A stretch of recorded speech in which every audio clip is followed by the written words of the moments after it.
husband, Trent R. Lewis II. He and I met at our office and married December 29, 1995. I appreciate Trent taking the time today to come and serve with me with this reward. Much appreciation and thanks for everything. Thank you, Sharon. Thank you. See you, I guess, next year. Thank you.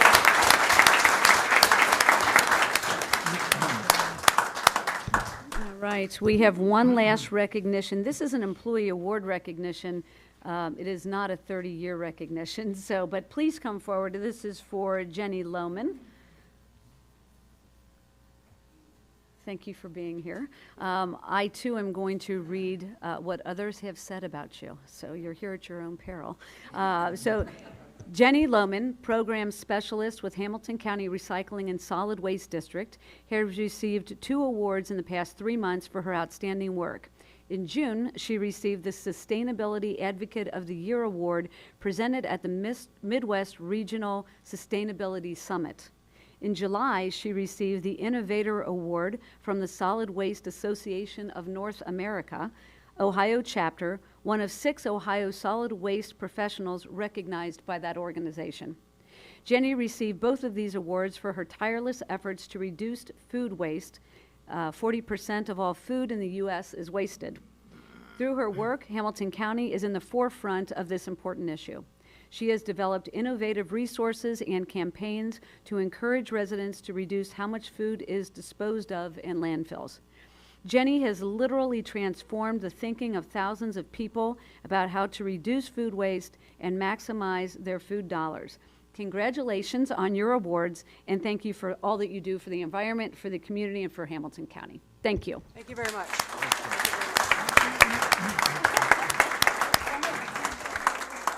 Jenny, congratulations. Thanks. Go on down the line.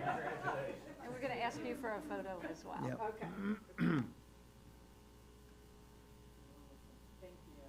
you. Would you like to say a few words? Sure. And thank you all, and thanks to my office and the nominations, and especially my boss, Michelle Balls, who has allowed our team to be innovative and to think forward, and to all the support that we all have as team members, and also to the new blood that's coming in and bringing us into the 21st century. So Some of whom are here in Yes, the room. they I see them, so could you introduce them? Yeah. absolutely. So I have to start with Holly because she was my original boss, and then Susan Schumacher, and Angela Rivera, and Michelle Balls, of course, and then Cher Mooring is also here from the office. Okay, great. So, and the other one that's in our office, we're a very short, tiny staff that does a lot of work, has a meeting because we never end. Thank you. Thank you. Congratulations. Yes. Yes. Madam President, before we end this part of the agenda today, I just wanted to offer a little comment relative to all of our honorees because they truly epitomize the best of Hamilton County. And not only have I come to know all of them personally in my work as commissioner and my personal connections to the Recycling and Solid Waste Management District, to Hamilton County Communications and the 911 Center. But I know that when you think about 30 years of service, that has been the case for 2 of our honorees today, for the innovation and creativity brought forward in our 3rd honoree today.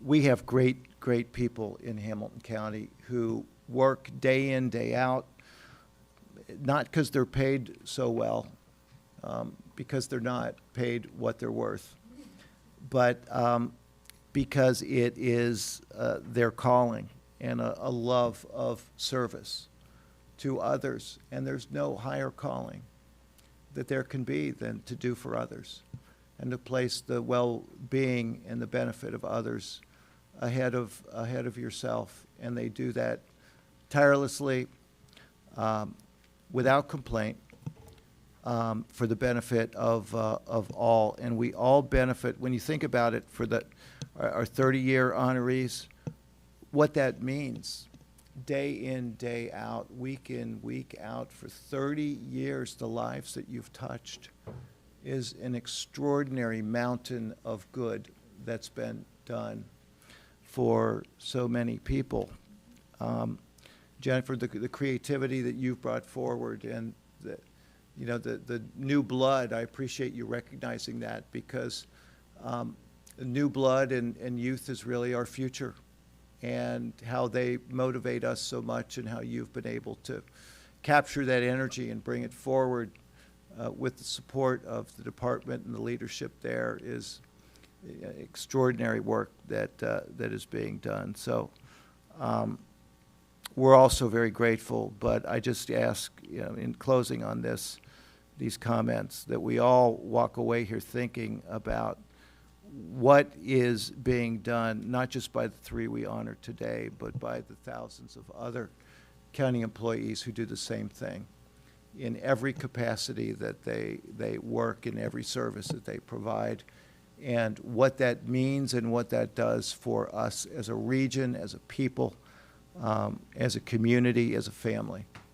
God bless you all. Thank you so very much.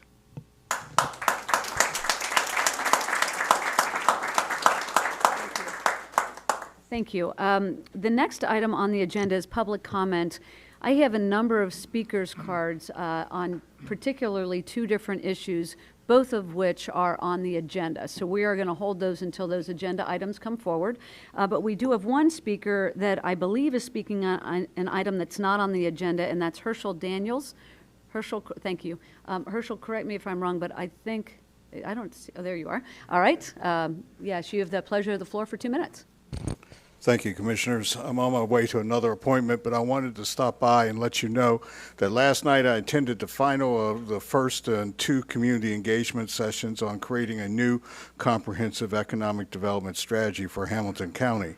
It'll be the first after the Great Recession, when corporate America made the decision to use labor differently.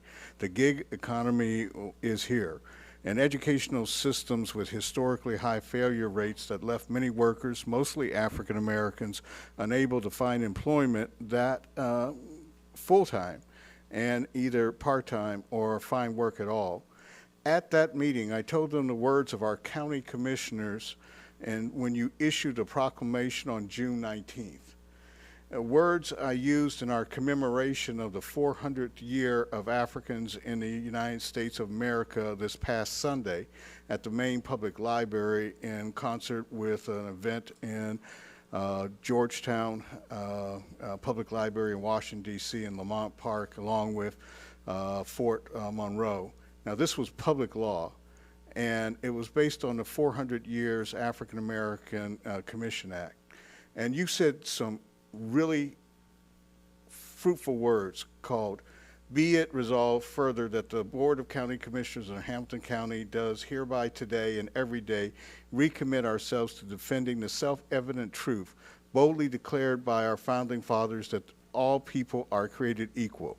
We as the leadership of the county recognize that though we have been created equal, that Americans of African heritage have faced a flawed citizenship since it was granted in 1868, with institutionalized and systematic racism by government and private sector. We are committed to addressing any institutionalized and systematic racism by county government." So those words I repeated, and thank you very much for your time. Thank you. Appreciate it.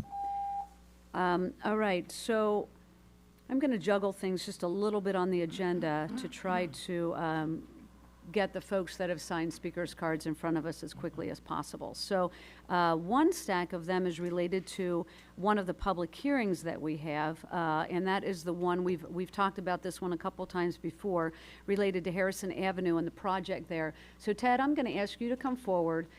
We've got a couple of items in our packet, in our by-leave packet.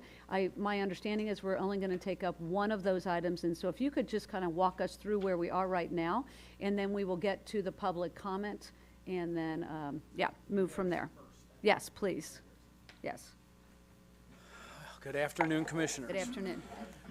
Behind you, we have what, well, let me just go back a little bit over the history. We've continued the public hearing for several sessions now. This is the third session. What we have done is there's been testimony from the public on Philview Circle and Harrison, and Green Township has been heavily involved, and it has been requested by Green Township that the establishment of Harrison and Philview Road be amended to only include Harrison Avenue. So we presented two, as we discussed, we presented two options. Option one was the original. Option two is the revised. So what will happen is, if your board, if we close the meeting and adopt a resolution to establish, what this will mean is that as we progress through the improvement of Harrison Avenue from Wesselman to the East Junction with Philview Circle, it will be possible, if necessary, and hopefully not necessary, it will be possible for, if we can't agree on funding or what the amount should be paid, for right-of-way acquisition or easement acquisition, there is a possibility that you could go to eminent domain. That possibility will not exist on Philview Circle. The sidewalk project, or that sidewalk portion, may go through, but it will have to go through. It will have to go through the construction phase with concurrence from the property owners. They'll have to agree if an easement or if any easement or right-of-way is needed. So that is what the outcome is. The resolution on option two that we have before you, we're submitting a report with a revised report that does not include Philview Circle, and a revised resolution for your board's consideration that will not include Philview Circle. And so, Jackie, I believe you have those documents. If you don't, Establishment report, option two, and the resolution of option. okay, that's so that is what we're asking your board to consider.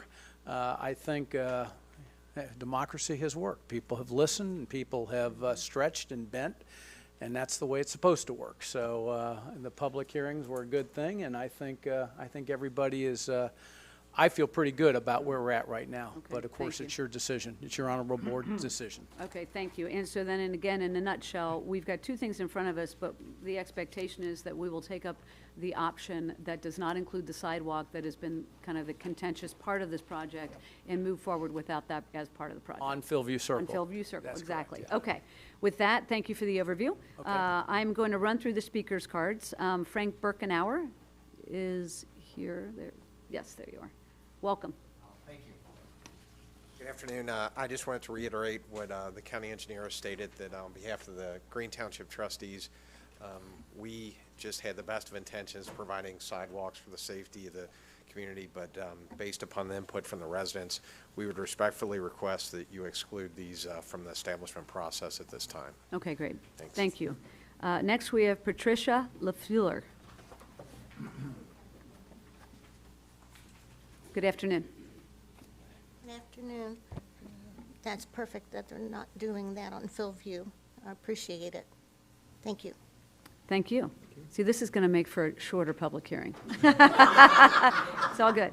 Angela Young Fernading. I would have gotten it eventually. I know. Thank you. Angela Young Fernading, property owner, 5803 Philview Circle in Green Township, Hamilton County. This gentleman over here said that they are going to remove Philview Circle, and that they would potentially move forward with this if easements were required. My understanding is that easement is not required. So my question before the commissioners and also to Green Township is, are you going to continue to work with the residents on Philview Circle to address this issue, or just, put it back in again and just not even consider the fact that we don't necessarily need an easement, but we don't need a sidewalk? I'm going to take a shot at that and say that, yes, they are going to work with the residents, and I think that's the point of doing it this way, is that there's more work to be done with the residents, and so without that portion of this, that's ongoing, but we're trying to move forward the road project. Gotcha. Okay? So Is that correct, Frank? Is that fair? Okay. Okay. Thank you. I would like to take a moment, since I have 58 seconds left, and say thank you to the Hamilton County Commissioners for your diligent effort, for listening to the residents on Philview Circle, and for everything that you're doing in Hamilton County. Thank you. Thanks for being here. Nick Fernending is next. I'm happy. I really, we've been here, this is our third meeting on this, and I am just so appreciative that you all listen to us. Up until this time, I don't think I've been to any of these county meetings, and I just say, you guys do a great job. You really do. I love listening to you, Todd. It's fantastic.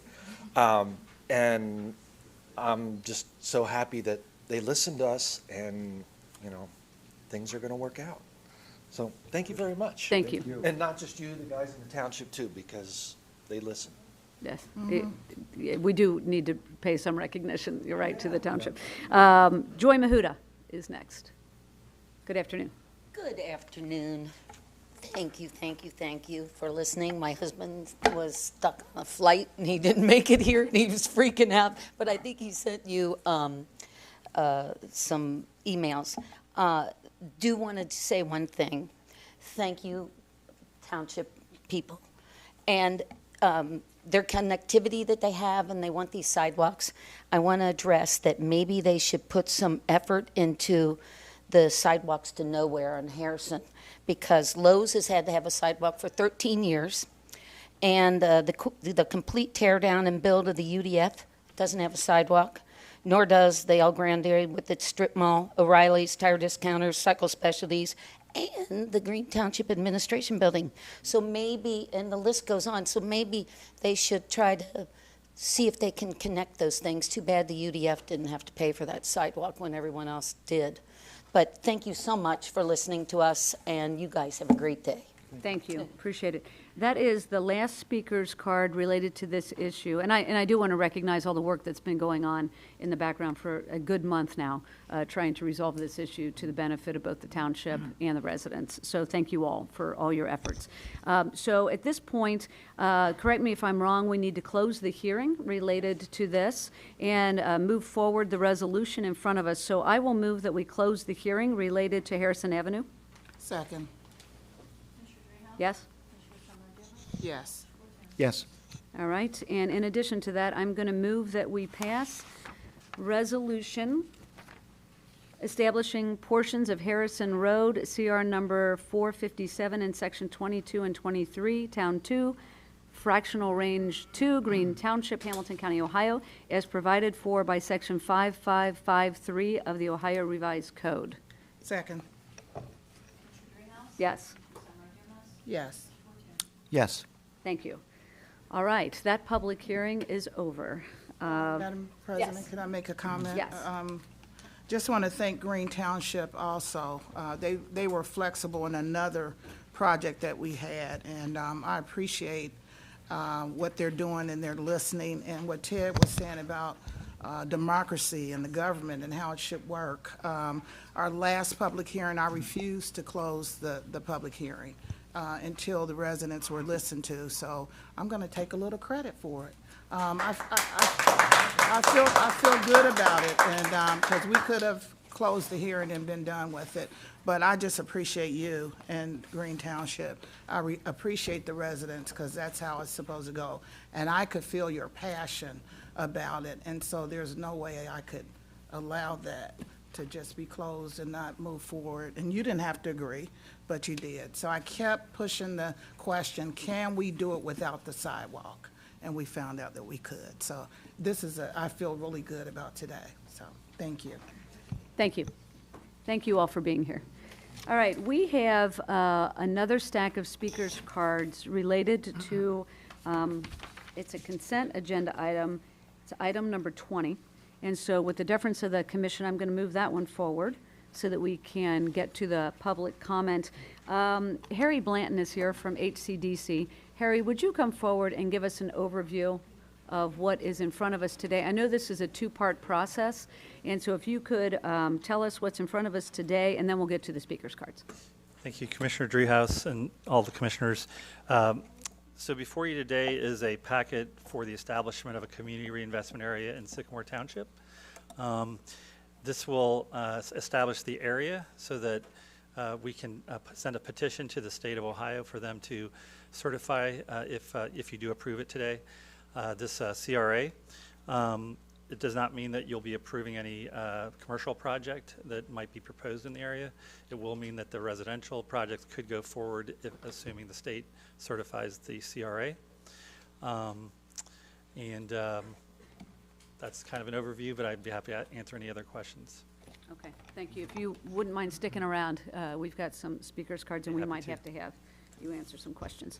Okay, so our first speaker, I'm going to call on Jim LaBarbera.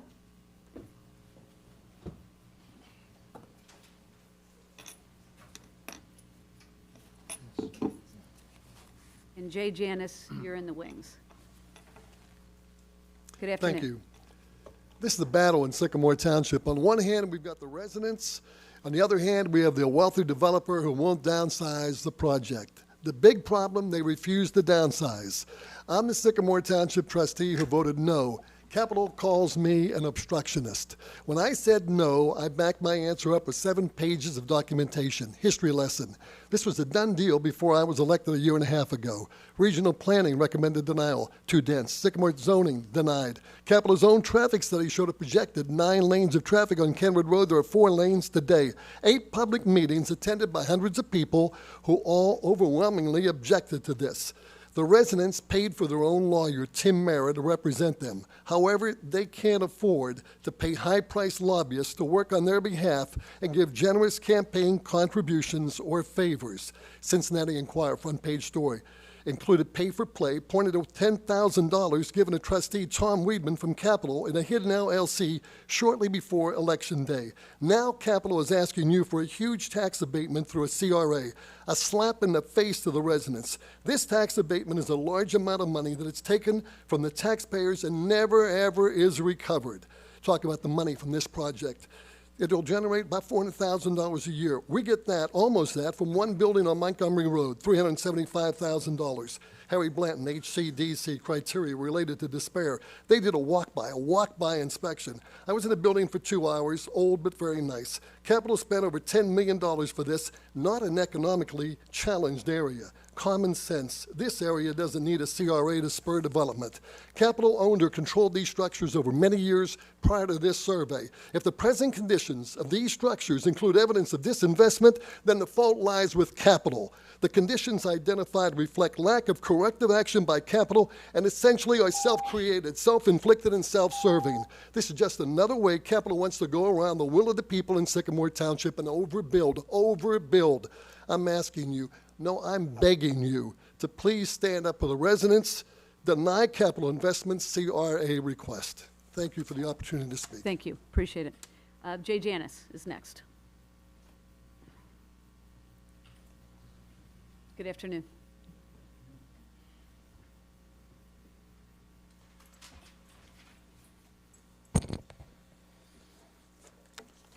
I too speak against the CRA in Sycamore Township. In your packet, it was made available as a matter of public records, 33 pages of documents. I bring to your attention, I'm what I call myself an academic paralegal. I was taught by lawyers. They taught us never to accept any legal documentation, anything that's incorrect. In a letter from HCDC, July 22nd, 2019, to Peggy Bossy, School Board President, Deer Park Community City Schools, signed by Catherine Brunn, Economic Development Specialist. At the bottom, she said, CC, Greg Bickford, Administrator, Springfield Township. Greg Bickford has never been the administrator of Springfield Township. Therefore, I believe this is an incorrect, sloppy document. You should not consider approval today or ever for this until this is at least corrected. On a letter dated August 14, 2019 to you 3 county commissioners from Dustin Montgomery, Senior Economic Development Specialist, HCDC, he said in paragraph 2, the Board of trustees of Springfield Township. Again, I find this unbelievable. I don't know if anybody here reads any of these documents that they made available to the public and submitted to you, but I think it's inappropriate to accept and vote upon anything that has incorrect information. So I'd like to know if Catherine Brunn ever followed up, made the correction. Any of you ever made the correction? Two of you are lawyers. I'm surprised that none of you caught that. Why would you forward or approve something that has an incorrect governmental entity unit listed for your proposals? Thank you for your time. Thank you. The next speaker is Tracy Hughes.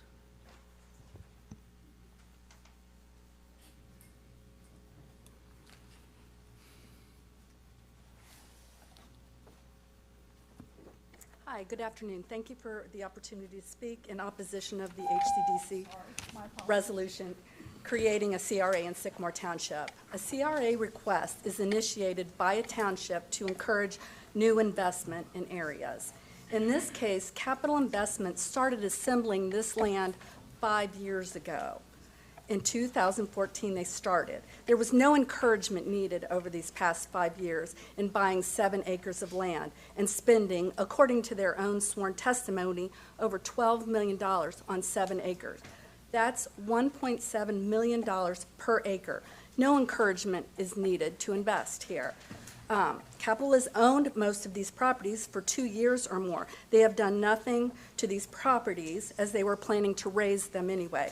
Why didn't the CRA come up sooner? If they really needed, community reinvestment dollars, they've had this for a long time. Why is it now? Because they have been unable to get the TIF they claim is required to build their project. Capital initiated the CRA, not the township.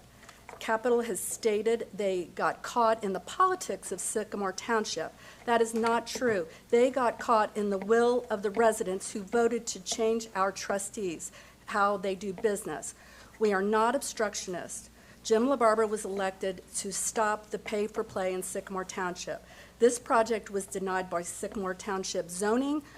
It was recommended denial by the regional planning zone before they withdrew it. Elected officials represent all people, not just those who can afford lobbyists and to donate to campaigns. If you want examples of areas that could benefit in Sycamore Township, Dillonvale, the old Carousel Hotel, those need CRA dollars, not prime $12 million property across from the #1 regional shopping center in Hamilton County. Thank you. Next speaker is Jim Stoll.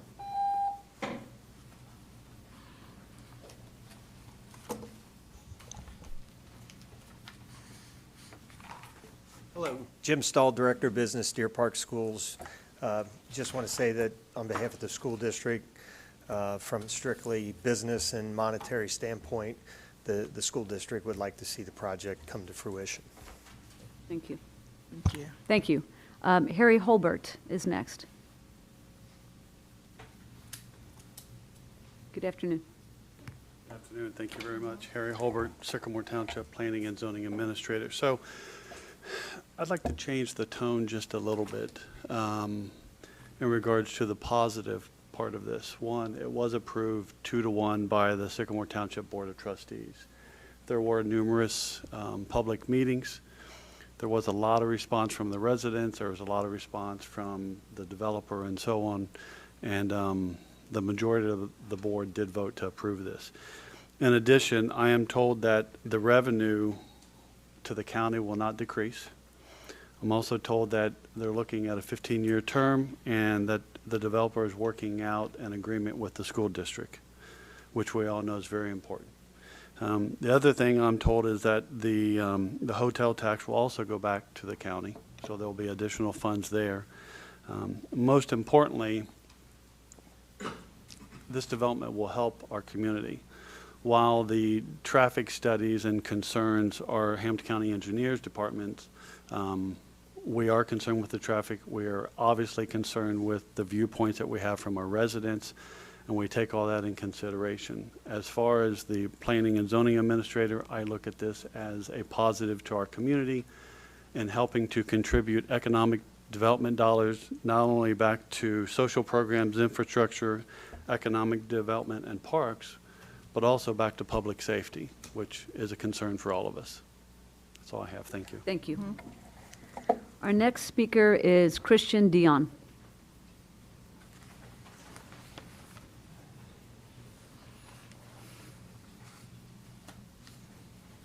Good afternoon. I work for CIG, but I also live 2 miles away from the project we're working there on Kenwood Road. But I've had a resident that lives near the project. Her name is Carolyn Horst, and she wanted me to read this letter today to you guys.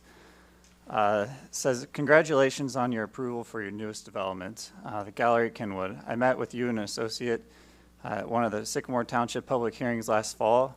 I had mentioned how excited I was about your upcoming project, and I live in a home on Kenwood Road. Since my husband passed away and all 3 of my children own their own homes and have their own families, I prefer to live in my retirement years in a newly upscale apartment complex, yet close to everything that I normally walk to by the mall. Your fulfillment of this vision for a design consideration of convenience and walkability in this new multifamily development is a dream come true for me, and a huge advantage for Kenwood and Sycamore Township. The impact of the new buildings, hotel, and shopping structures in lieu of the old 1950s homes and apartment buildings. I spoke to Greg Bickford and the Township Administration, and he assured me you were approved and good to go on your end. I look forward to seeing construction move forward, and as I noted in our conversation that evening, I will be your first tenant. I have copies of these for you guys. Thank you. Thanks. Thank you. We will enter that for the record. Thank you. David Bastos?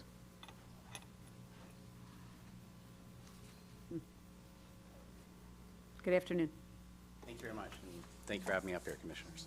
My name is David Bastos. I'm the owner of Capital Investment Group, and we have been investing in this property since 2013, buying different parcels. And I'm up here. We went through a very long zoning process. It was not unanimous, but we did have support of 2 Sycamore trustees, and now we're moving forward on actually developing the property. To do that, we need a CRA or TIF. We're unable to get a TIF because it's not a unanimous decision. So now we're asking for this board for approval of the CRA. Doing that will allow us to finance with private dollars a public parking garage to support the development. It'll support the office building, the hotel, and the apartment building. We're asking for no dollars from the county. We're just using the increment. We're going to be investing over $130 million in the entire project. We're going to be creating over 1,000 jobs, permanent jobs, not including construction jobs. We're today paying the county $45,000 in taxes. That's going to stay the same no matter what, and it's going to go up as the land improves in value for 15 years, and then it'll be reassessed. The hotel taxes will be over about $500,000, and then there'll be sales taxes, addition to sales tax to the project. So this is new money coming to the county that doesn't exist today. And you've done a lot of CRAs. We're using the CRA not as a tax abatement, but we're using it as to finance port bonds on the project. And working with the port, as you know, has many different requirements for inclusion and other aspects and the port hasn't invested those dollars outside the city of Cincinnati for the most part. So we're going to be one of the first port projects outside of the city. So anyway, I appreciate your working with us on this development. It's been a long process. There were people for and people against. You've heard a vocal minority against, but there are 22,000 people in the township, and we ask you to help us make this a possibility for everybody. Thank you. Our next speaker is Standish Fortin. Yep. Good afternoon. Good afternoon. I'm going to start with a proceeding from the township. Who initiated this? Why are you here? Who got you involved in this?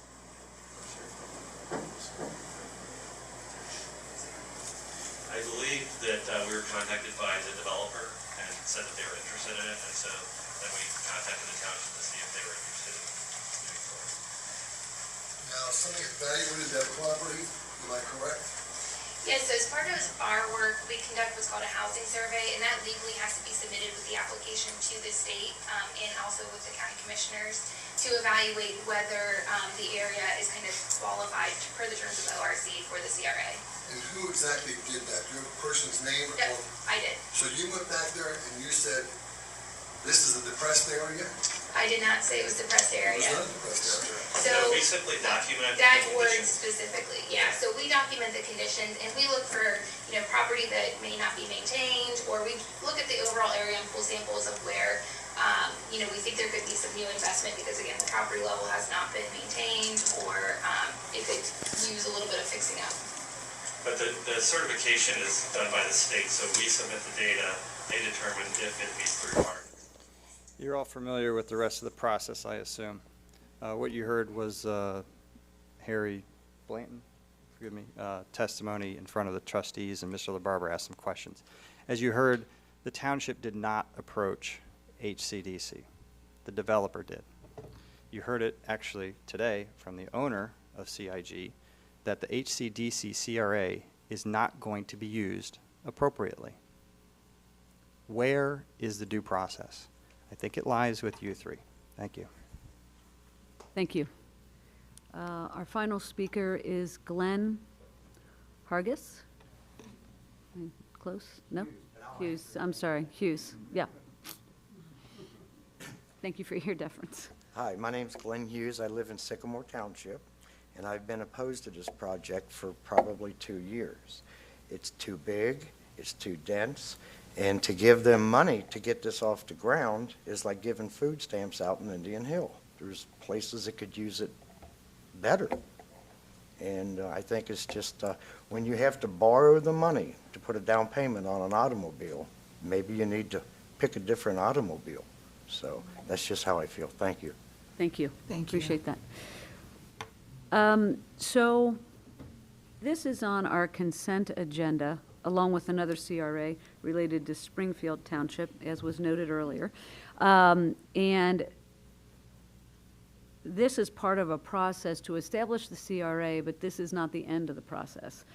So Harry, would you, or Jeff, I don't know which one of you, can explain to us and to the folks in the audience how this works by way of approving the CRA, specifically the area, and then the following meeting, what is typical of what we do, have the public hearing where we've got the drawings in front of us. We have a better understanding of what the public hearings look like than those conversations and the back and forth between the community and the trustees and all the rest of it. So this is a little different than what we've done in the past because it's a different process. So what should we expect by way of the next hearing? So if you were to approve this today, we will send this up to the state for their consideration. If they do certify it, it comes back. In terms of the project, that has to come before you just like it would today in a future meeting.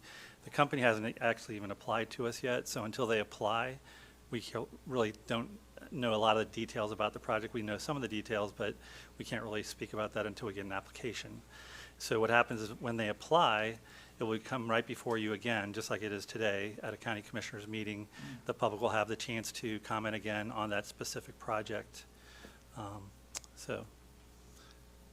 Madam President, if I could, just quickly, because of the separate components of the CRA as it relates to commercial and residential, and I know, Harry, that you don't know everything about the project because it hasn't technically been submitted, but if the CRA area is approved, and this would hold in Springfield Township as well, that residential projects would have the ability to go directly through the state. Is that correct? Not through the state, through us and through the county auditor's office. Correct, I'm sorry, but Yeah. the state approval would allow for that direct process outside of the Board of County Commissioners. And when we say residential, we mean single family or duplex.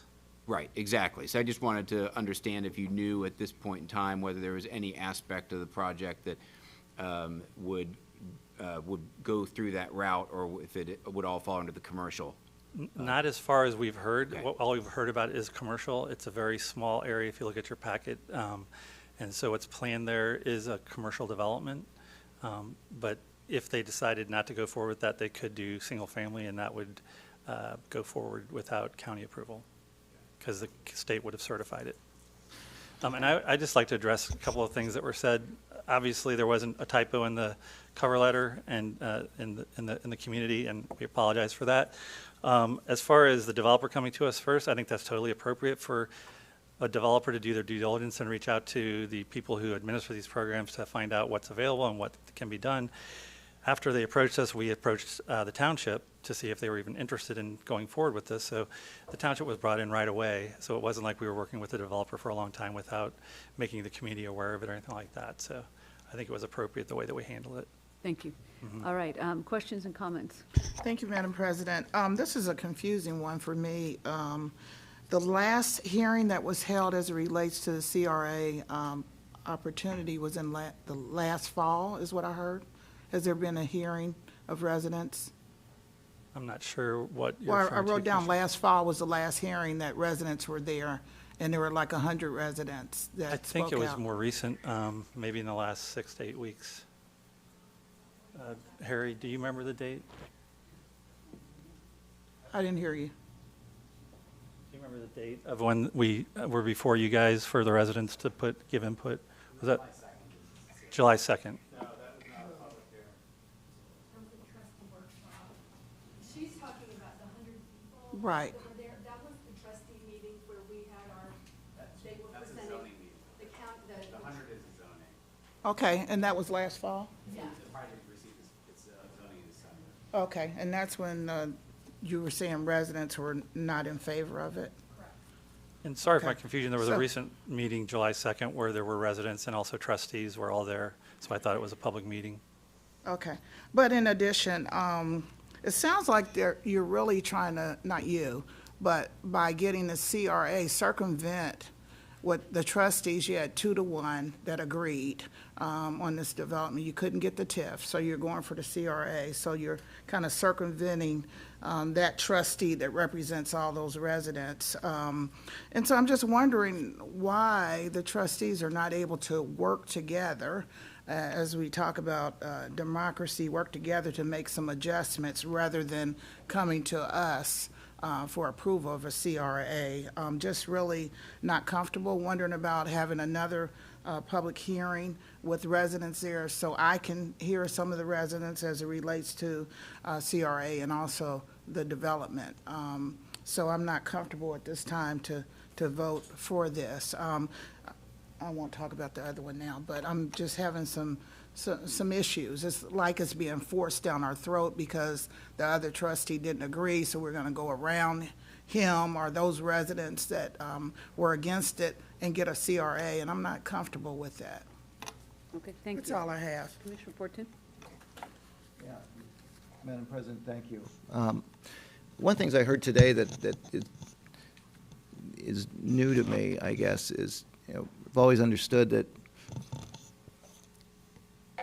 what we act on today is separate and apart from whether the project as a project gets approved or not. And so in essence, there would then be a separate bite at the apple on that for opposition to be fully heard relative to the project itself. But there are two questions that are now front and center in my mind. Number one is, if we act affirmatively and then the state approves, then that deals only with the second bite at the apple part deals only with the commercial aspect of this, that there is a residential could still happen regardless, without having to come back in front of us again. Is that right? Yeah, and that's true of all CRAs. It's just residential. When we say residential, we mean single family and duplex, but not like an apartment building or something like that. That would have to get approved. That you took from me? Well, the reason I asked that is because the letter that was submitted to us in favor of the project from the citizen had to do with a residential component to this, as I understand it. And I beg your pardon? We've got to, I'm sorry, we've got to have, everything's got to get recorded, and can't just have comment thrown out from the floor. Harry, can you answer that? I don't know which letter you're referring to, Commissioner. Letter from Carolyn Horst We don't have that letter, sorry. It was just introduced as part of the record. Yeah, today. I've never seen it. Yeah. Let me just give you a copy. She's talking about the development of a new multifamily development. And that she wants to be the first tenant in this new multifamily development. So, does that go forward The multifamily would, regardless of what we do? no, or the not? multifamily would not go forward without your approval. Not in terms of getting a tax abatement. Mhm.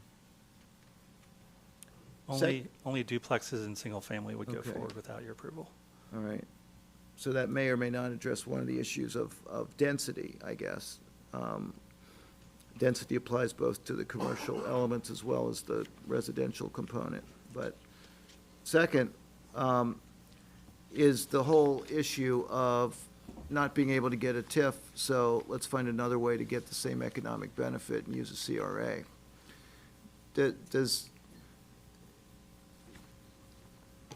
Harry, does this proposal meet not just the letter of the law of a CRA, which I wonder if that merits further exploration, but the spirit and intent really behind the use of a CRA? It's unusual for us to be asked to do this in the first place. This is not a regular occurrence, but is a very rare occurrence in the board being asked to approve a CRA. So I want to make certain, not just whether the project's good or bad, but what we do today has some rather far-reaching, long-ranging precedential and policy implications to it.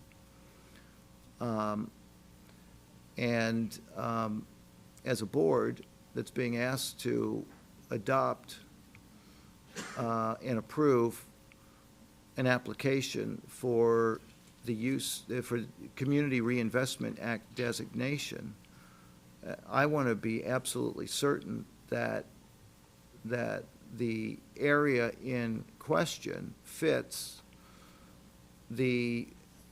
both the definitional aspects of what areas are of such a condition that they require Community Reinvestment Act designation, number one, and number two, with respect to historic precedent before us or other CRA designations, how does this square with that? I think one of the comments that was made today that has struck me, and ladies and gentlemen, for all the work that I've put into this and the research I've done, the people that I've talked to, nothing's ever done till it's done, until we vote. And the one thing that struck me today is one of the speakers, I forget who it was, who came forward and said, a development right across the street from the number one regional shopping center, shopping area in this community, the community in Sycamore Township, hardly fits the classic definition of what requires or what meets the elements that would allow for Community Reinvestment Act designation to apply. And so, as we act, yay or nay, I'm struggling now today, this moment, with the issue of whether it does or doesn't, because again, this is a very rare act for us. I don't recall if we've been asked before to do a CRA or not, as a board in my tenure. A board-approved Community Reinvestment Act request, designation request. So, have you asked us to do that before, Harry? Oh, yes, definitely, many times. Numerous times? In the presentation I gave to you on Tuesday, we pointed out some of the CRAs that have been approved by the commission. Yeah. Including Anderson Township, Springfield Township, Corrine Township. A lot of the townships have used this tool. Yeah. To answer your question, Commissioner, I think we rely upon the local community to decide what's kind of appropriate in terms of desirability, what they want in their community. We have a diversity of communities in Hamilton County, and what I think is desirable in my community might be different than what Green Township or Sycamore Township believes. So we rely on the local community to kind of decide whether they think this is something that they want to use this tool. We make sure that it fits the state's guidelines. You as commissioners obviously have to take all of this information into account and decide what you want to do. But I think from an economic development perspective and the way that we approve these things or we process them, we have to make sure we follow the local law and that we're doing what the local community wants us to do. Obviously, there's a trustee and some residents who are against this, but there are two trustees who are in favor of it, and I'm assuming other residents that are in favor of it. So you have to take that and weigh that into your decision. But as economic development practitioners, we make sure it follows state law and that we're doing what the local community wants before we present it to you. So that's, I think, the way that we have to be to look at this process. Yeah, I mean, I know that the issue that was raised by Commissioner Summer Dumas about democracy and people working together, and I would hope that, it would be desirable, it would be nice if every act that takes place is acted upon unanimously by whatever board it is that is acting, but that's why you have votes, and that's why 2-to-1s still work and still carry the day if you have gone through the process and there has been adequate due process for people to be heard on a matter and the like. You're satisfied, Harry, are you, that as a matter of law, all of the requirements are met here for Community Reinvestment Act designation? I believe this is consistent with other CRAs that we've proposed that the state has certified. So yes, I would say that this meets the standard as, approved in the past. So. And if we were to approve today, whatever commercial project goes there, including and let me look at this, read the words correctly, what Ms. Horst was referencing. She's looking for her desire to live in a multifamily development, that would be commercial as opposed to, would be a part of a commercial project as opposed to the kind of residential that could go forward with or without our approval. Yes, assuming that that is more than a duplex or a single family, yes, I think that you would have to approve that to go forward. But you know nothing about any residential component of this? They have talked about an apartment complex as part of the development, yes. Would that fit or not fit? That would have to be approved by you, Yeah. based on what I understand Okay. to what they're proposing. All right.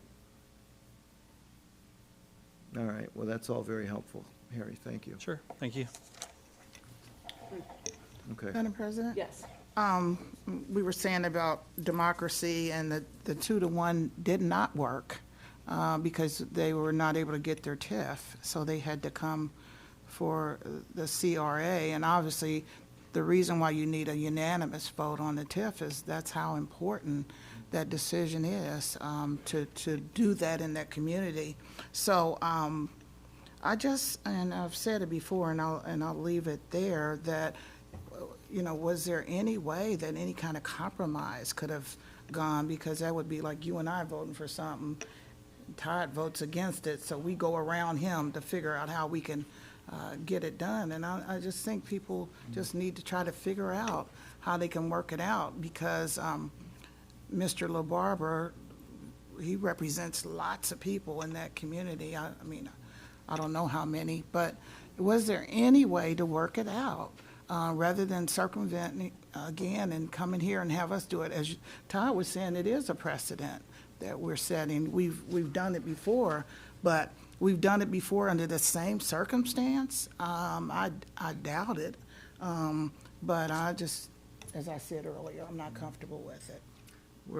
Madam President, I'm sorry, we're doing a lot of staff meeting work here today. I apologize for that. It's okay. And I'll be willing to hold my questions if is there a time issue to this? Can we schedule this for a working session at a staff meeting? To go over? I think I would defer to Sycamore Township and the developers on that one. I don't know if there's a time issue. If from the township's perspective. Madam President, I want to defer to your can I just offer control something? on Because, this. Yeah. and it was noted earlier, and I noted it too, that this is a two-phase process here, which is, So the establishment of the CRA does not mean that this moves forward or the project moves forward, right? Because that's a whole nother hearing. And that's generally where we have a lot of these conversations about the density and the design and any public hearings and the public comment. So, yeah, we're a little out of whack. We're a little cart before the horse in a way. But if the board is not comfortable moving forward with the item as it sits, I mean, I am only because, to my understanding, this doesn't establish anything other than the CRA for something that would have to be approved by the board in the future. Yeah. Right? So it just, it gives us an opportunity, but we may or may not approve of that. But that said, if the majority is not comfortable moving forward with item number 20 on the consent agenda, we can hold it. And we did have and part of this reason for the staff meeting was to try to flush some of this out. Yeah. But if we need to do it in a kind of a different way, let's do it and bring it forward in another staff meeting, if that's the desire of the majority, to kind of flush out some of the reason for a CRA. And we can, I guess, get into some of the development details, but I think there's also some question about the CRA itself. So is that the will of the board, is to hold item number 20, or do we want to move forward? I'm clear on this side. I'm not as clear on this side. Yeah, if I may, and first of all, let me apologize to you, Madam President.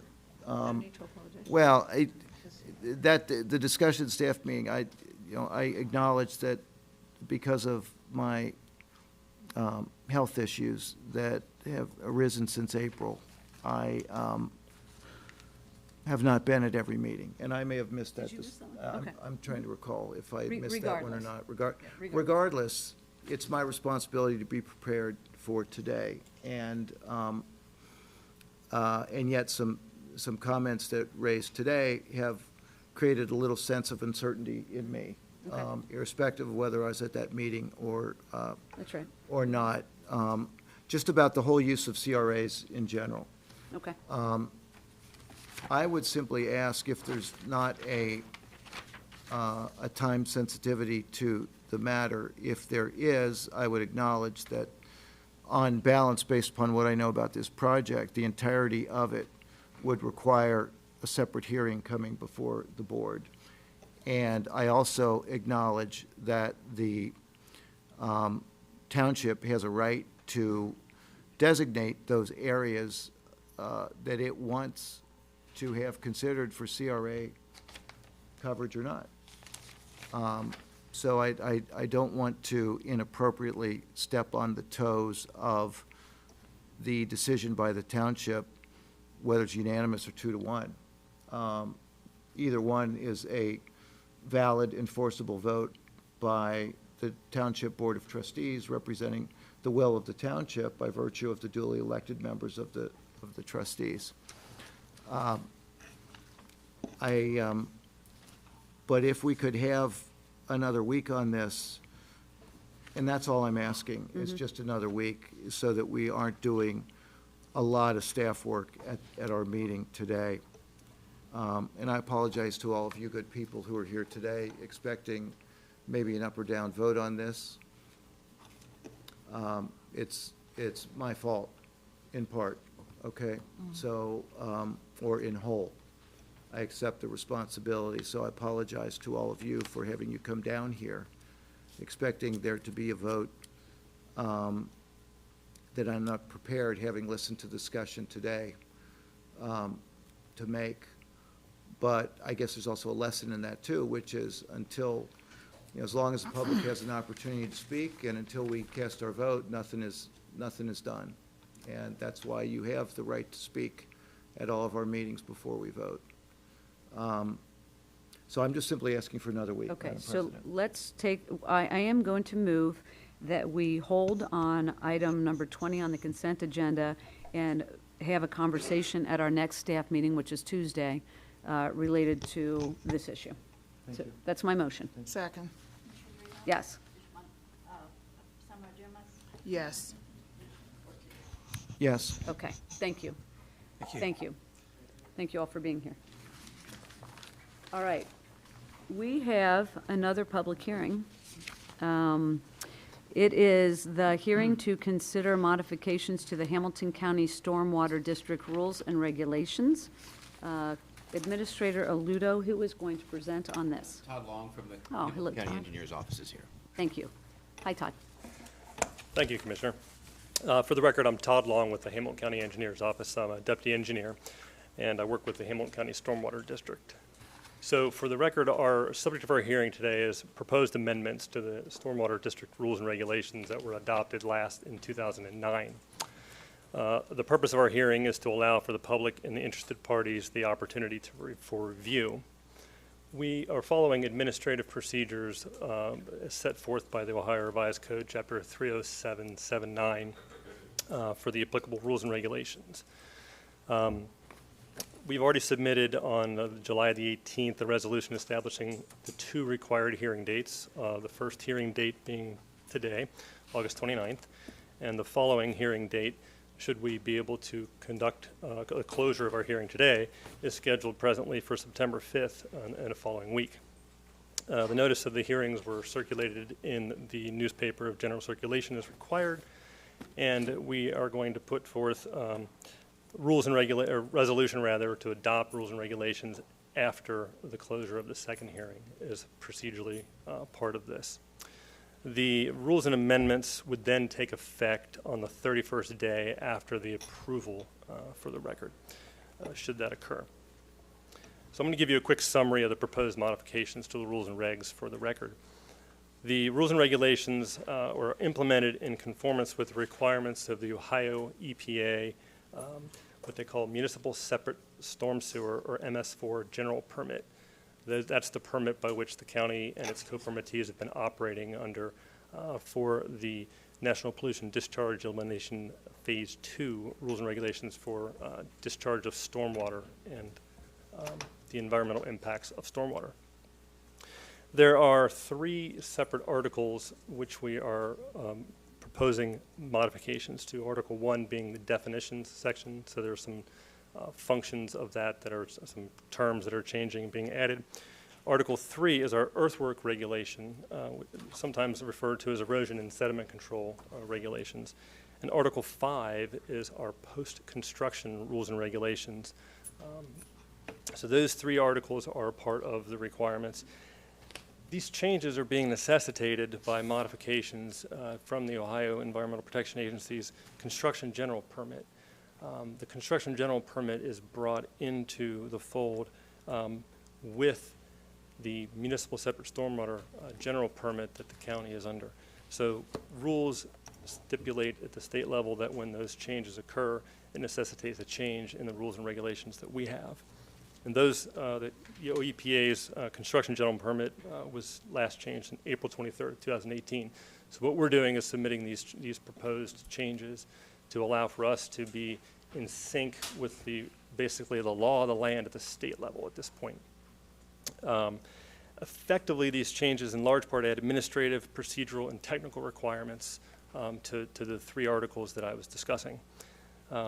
The main key elements that you would take away from this from the county's perspective is that now the Municipal Separate Storm Sewer System operator, the county and its co-permittees, we're responsible for the plan review and approval, but we're also required to do these in kind of concert with each other. So we've got the construction and the earthworks, the post-construction side, and the maintenance to be submitted at the same time. That's a little different than the way plan development had occurred in the past, and the permitting process is changing.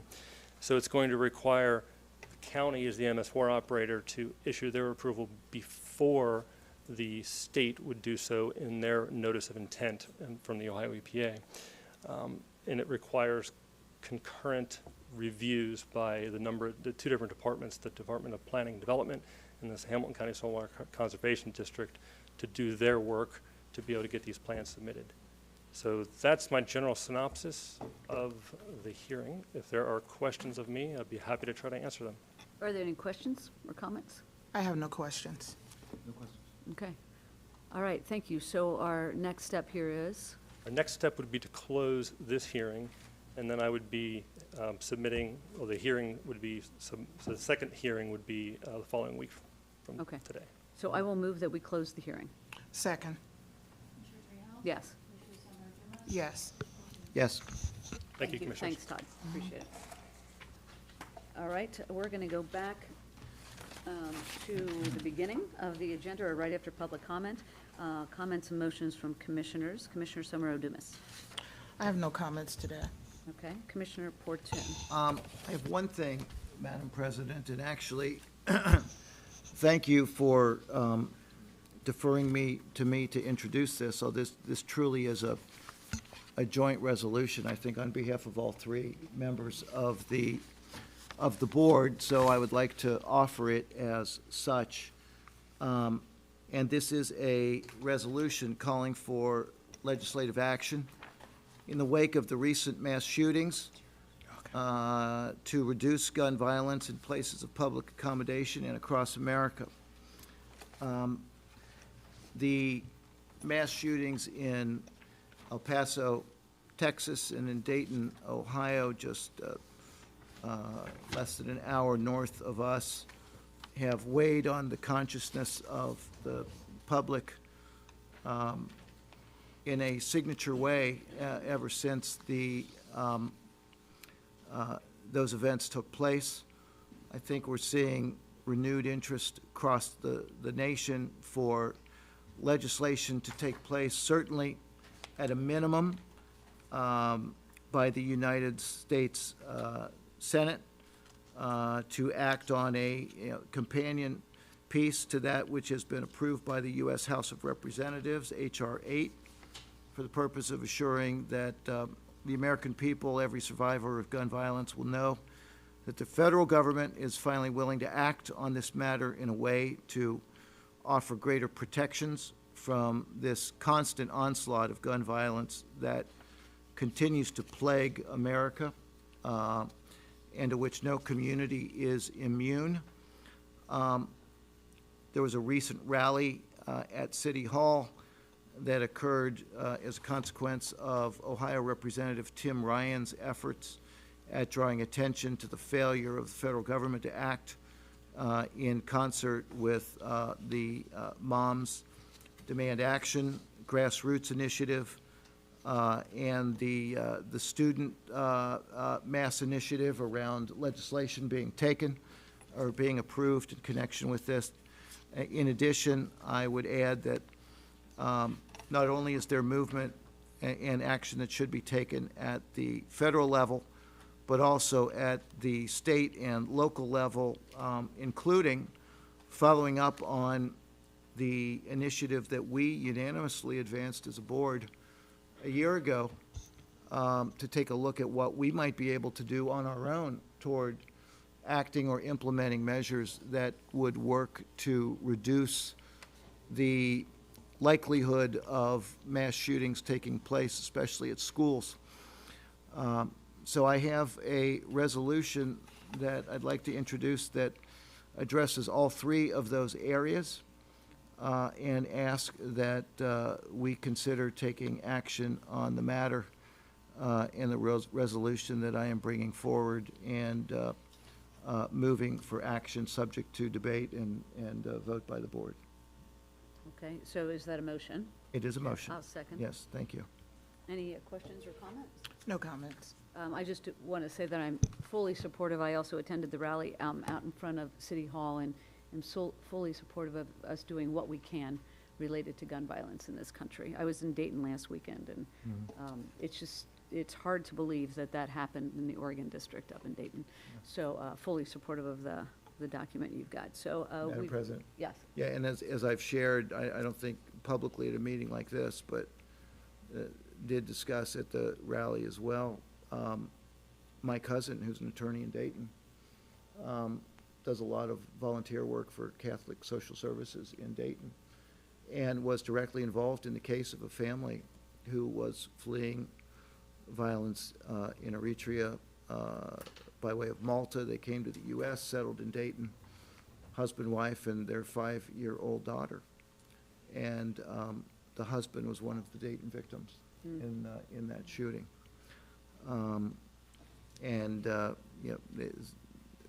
Not that I would be motivated any differently were that not the case, but the fact is none of us are untouched by the violence that's occurring in these mass shootings in the country. So I'm grateful for the support of the board, and Madam President, for your leadership on this as well. Not only were you in attendance at the rally, but you also came forward and drafted the initial version of this resolution, and I want to thank you for that. And I do want to say that all offices have their fingerprints on this. Contributed to that, We yes. did make some changes related to the comments on both offices. Yep. So. All right, we've Thank you. got a motion and a second. Absolutely, yes. Yes. Yes. Thank you very much. I have no further by leaves other than to say to everyone, have an enjoyable Labor Day weekend. Mm-hmm. It's coming, right? All right, I have a couple things. One is I want to make sure everybody remembers that we've got council has a public hearing on September 3rd, 6:30 at the Price Hill Rec Center related to the Hilltop issue and the music venue. We've had a number of meetings with the community and business owners, business leaders, but this will be the first formal public hearing out in the community related to this issue. So it's at 6:30, Price Hill Rec Center. Amy Murray is hosting the meeting. It's a subcommittee meeting of council, and it has been noticed, so all three of us can join if we so choose. Secondly, and Alex, I don't know if you've got this yet, but we, in the Heroin Coalition meeting, we had one of the large meetings this week, and we talked about the one-stop shop that is being established. It's over in the Justice Center. It's one, and correct me if I'm wrong, this is my recollection, which is not always correct. It's once a month. It's a one-stop shop for people who are looking for resources related to recovery. And so JFS is involved, reentry is involved, housing is involved, and so we are trying to bring all the resources together at the same place at the same time once a month, because it can be very difficult to navigate. And so my understanding is that it's the final Friday of the month, which would be tomorrow, and I'm wondering what time it is. Okay. Oh, it starts in September, which is why we don't have that information. Thank you. Thank you, Bridget. So anyway, something, though, to look forward to. It's been this great collaboration. Trina Jackson has been lead, as she so often is in so many things. And we're grateful to the sheriff for his cooperation. So I think it'll be a really meaningful collection of resources for people to access who are looking for that in Hamilton County. So I'm very excited about that and applaud the work of the members of the coalition and reentry in particular. So that's what I've got. We will move on then to the rest of the agenda. So we're going to go into the regular agenda items. By leave. Oh, I'm sorry. It's okay. Go ahead. Commissioner, I just have one by leave today. This is. I skipped you entirely. You did. Oh, I'm so sorry. You're not on my agenda, Jeff. I'm on the top of the second Oh, there page. you are. Yeah, I got Oh, cut well, off you're on the hiding first there, page so, this time, yeah. yeah.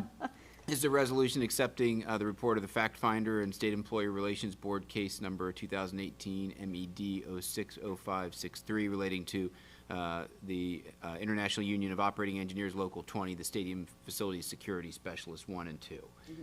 We've discussed this item. The administration recommends approval of the Fact Finder's report. Are there any questions or comments? No comments. No questions or comments. I will move to approve. Second.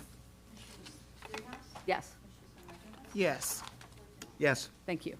Thank you, Madam President. Anything else, Jeff? Just one quick comment that following the Labor Day holiday, the administration and staff meeting on Tuesday, September 3rd, will be rolling out its budget recommendation for the year 2020 and also a pathway forward for a fiscally solvent future for the county over the next several years. So I just wanted to make the board aware of that. We had intentionally started this process a little bit early this year so that should the board have a different pathway forward that they wanted to see, that we would have time to work on that throughout the remainder of the year. But I did just want to publicly notice that on Tuesday we would be rolling out that budget recommendation. Thank you. Appreciate that. And thank you for your work in advance on that. All right, regular agenda items. The engineer has items 1 through 6. So Ted, if you would please come forward. Good afternoon again. Good afternoon. Item 1 pertains to a resolution that would authorize a municipal fund agreement with Blue Ash for the improvement of Kenwood Road in the amount of $200,000.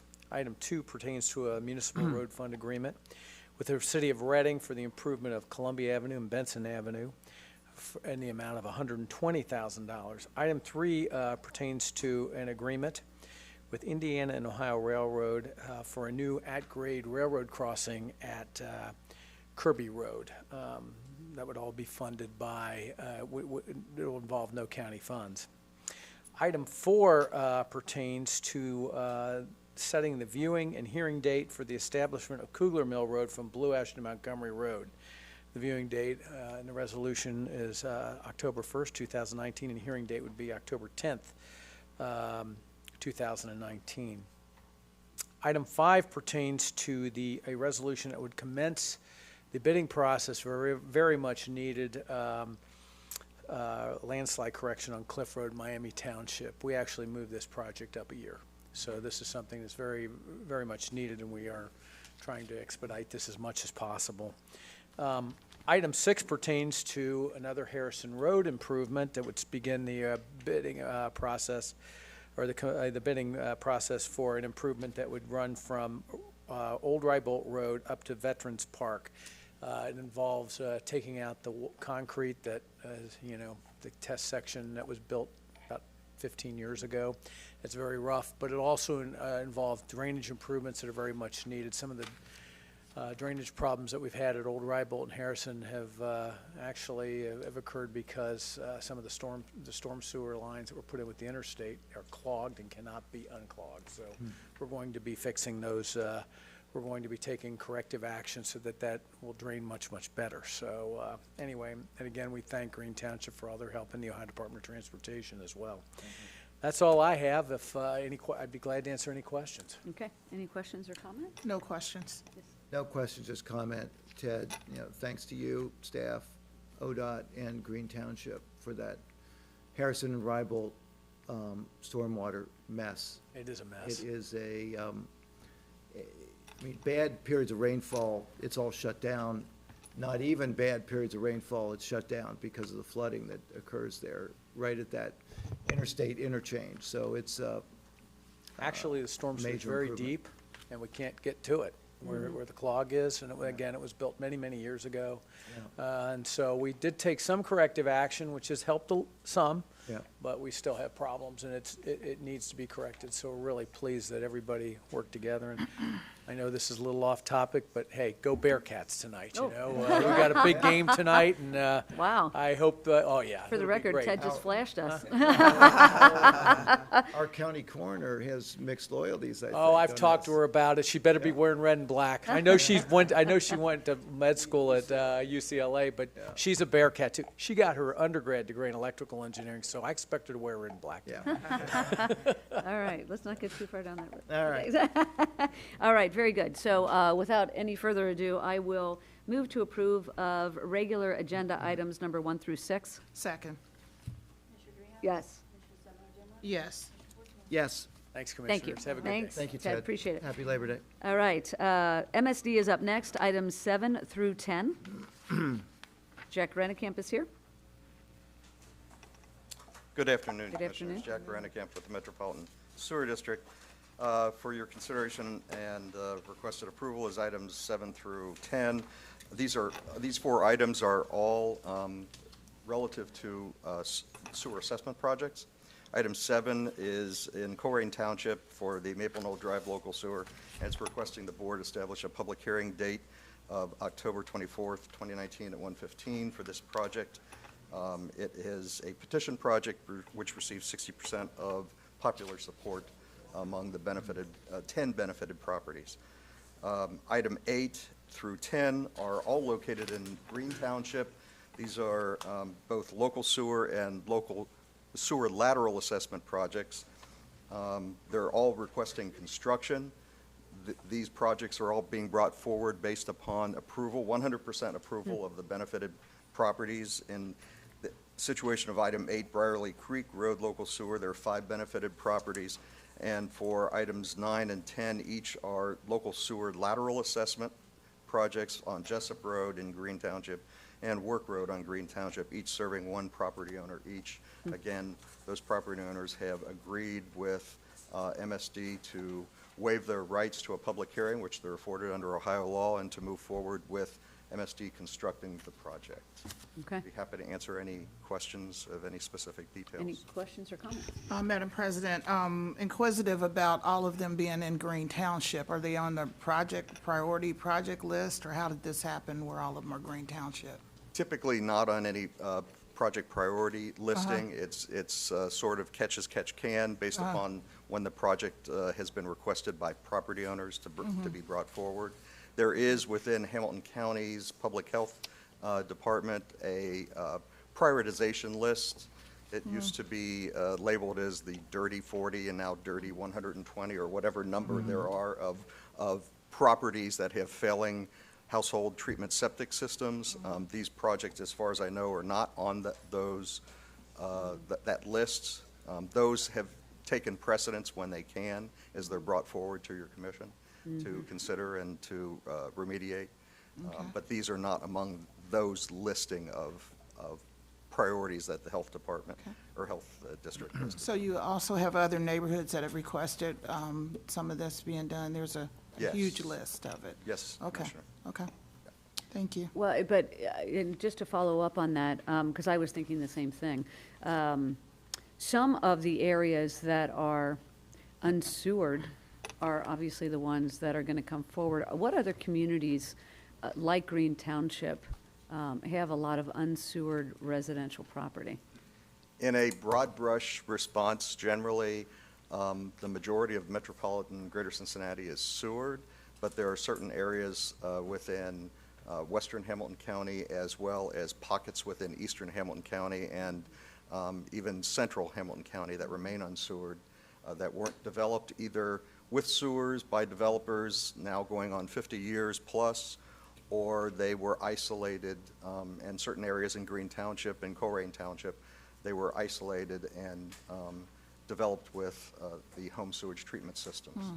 And those remain either effective or they need to be updated as the Hamilton County Public Health sees fit and issues orders, either to connect to public sewers if they're available, or to update and upgrade their systems or parts of their systems.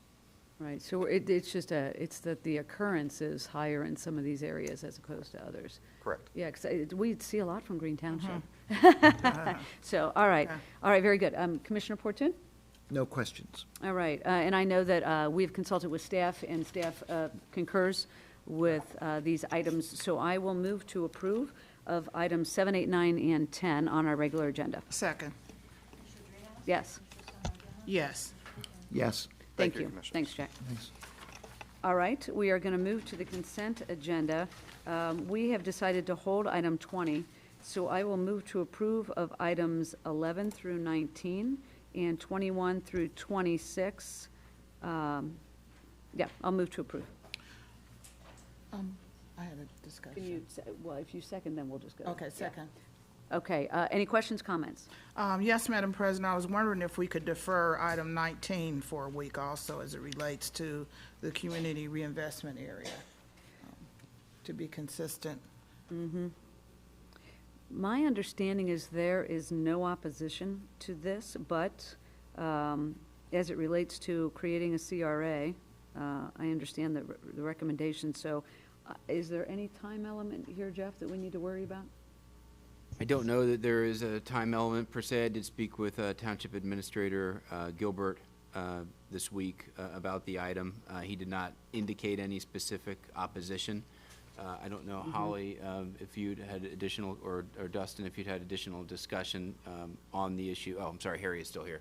On the issue of public comment in Springfield Township. We reached out to Chris Gilbert to talk to him, and he said that they met with the communities that were impacted by the CRA, and they were all supportive of it. I mean, the community council, or the neighborhood association, whatever they call it, yeah. Is there a timing element that we have to worry about here? I don't believe so. Okay. Yeah. I don't know if this is helpful or not, but I do not harbor the same concerns about the use of CRA or its designation with this item as I do with the previous matter that we had the the extensive comment. Commissioner Summer Dumas, are you okay moving forward with 19, given the information we just received?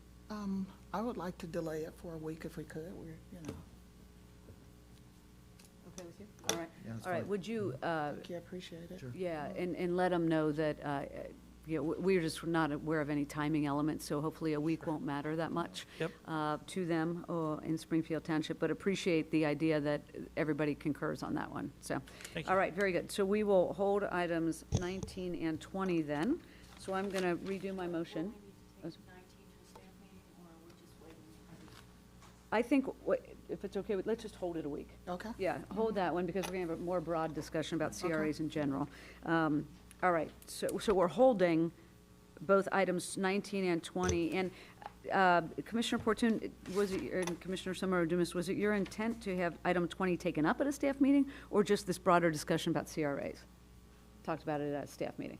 My preference is the broader discussion about CRAs. Yours too? All right, so we're going to hold for 1 week items 19 and 20, and we have direction on the staff meeting then. Okay, so I'm going to redo my motion and say that I move to approve of items 11 through 18 and items 21 through 26. Second. Yes. Yes. Yes. Okay. We have a couple of travel items requesting authorization to travel at the county's expense. The coroner, 1 employee to Dulles, Virginia, and the engineer, 7 employees to Columbus, Ohio. I'll move to approve. Second. Yes. Yes. Yes. Do we have anything else? Jackie? Anything? Okay, all right, seeing nothing further, I'll move to adjourn. Second. Yes. Yes. Yes.